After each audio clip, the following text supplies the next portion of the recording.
పరిష్కరించాలంటూ AISF విద్యార్థి సంఘం నాయకులు తలపెట్టిన జీపు జాత రాయదుర్గంకు చేరుకుంది. ప్రభుత్వం బాలికల ఉన్నత పాఠశాలలో ఏఐఎస్ఎఫ్ రాష్ట్ర అధ్యక్షులు జాన్సన్ బాబు ఆధ్వర్యంలో విద్యార్థులతో సమావేశం నిర్వహించారు. జూనియర్ కళాశాలలో మధ్యాహ్న భోజన పథకం తక్షణమే అమలు చేయాలని, హాస్టల్లో నెలకొన్న సమస్యలను తక్షణమే పరిష్కరించాలని డిమాండ్ చేశారు. కలెక్టర్ కార్యాలయం ముందు ధర్నా జయప్రదం చేయాలని పిలుపునిచ్చారు.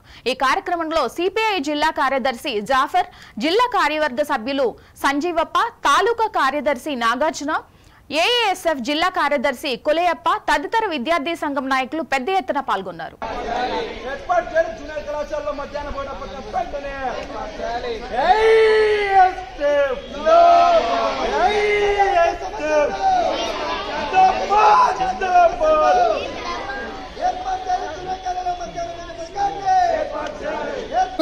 8 ఏళ్లగా విద్యార్థులకు ట్రంకు పెట్లు, దుప్పట్లు, గ్లాసులు, ప్లేట్లు, కనీసం దోమతెరలు కూడా ఇచ్చే పరిస్థితి లేకుండా పోయింది. 8 ఏళ్లుగా విద్యార్థులు ఇబ్బంది పడతా ఉన్నారు. అదేవిధంగా మంచినీటి వాటర్ ప్లాంట్లు కూడా ఏర్పాటు చేయాలి.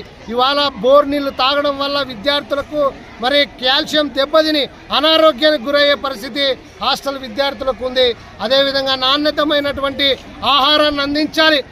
గురుకులాలకు సంబంధించి కూడా ఈ రాయలసీమ జిల్లాల్లో ప్రధానంగా అనంతపురం జిల్లా, కరువు జిల్లా, ఈ జిల్లాని దృష్టిలో ఉంచుకొని మరి గురుకుల పాఠశాలలు, కస్తూర్బా పాఠశాలలు కూడా సెక్షన్స్ పెంచి వాళ్లకు సరైనటువంటి టీచర్లు కూడా ఏర్పాటు చేయాలి.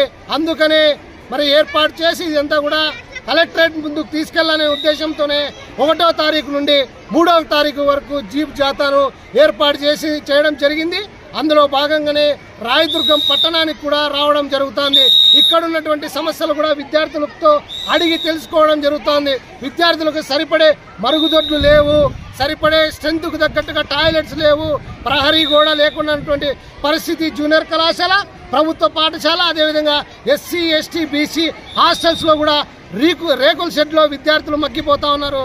దీనిపైన కూడా వచ్చే 6వ తారీఖున ఇది కూడా డిమాండ్స్ చేర్చుకొని పెద్ద ఎత్తున ఉద్యమానికి శ్రీకారం చుడతామని చెప్పేసి ఈ ఎన్డీఏ ప్రభుత్వాన్ని ఇప్పుడే